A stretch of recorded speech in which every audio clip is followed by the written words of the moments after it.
السلام علیکم ورحمۃ اللہ وبرکاتہ۔ آج ہم پڑھیں گے مشکوٰۃ المصابیح کے چیپٹر ایمان کے ابواب کی حدیث نمبر 14۔ بسم اللہ الرحمن الرحیم۔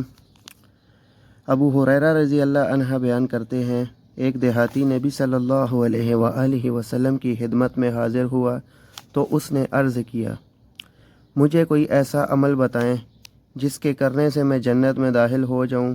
آپ نے فرمایا، تم اللہ کی عبادت کرو اور اس کے ساتھ کسی قسم کا شرک نہ کرو، فرض نماز قائم کرو، فرض زکوٰۃ ادا کرو اور رمضان کے روزے رکھو۔ اس نے کہا، اس ذات کی قسم جس کے ہاتھ میں میری جان ہے، میں اس میں کوئی کمی پیشی نہیں کروں گا۔ جب وہ چلا گیا تو نبی صلی اللہ علیہ وآلہ وسلم نے فرمایا، جس شخص کو پسند ہو کہ وہ جنتی شخص کو دیکھے تو وہ اسے دیکھ لے۔ مشکوٰۃ المصابیح چیپٹر ایمان کے ابواب حدیث نمبر 14۔ ویڈیو کو لائک، کمنٹ اور شیئر کر کے صدقہ جاریہ میں اپنا حصہ ضرور شامل کریں۔ اللہ حافظ۔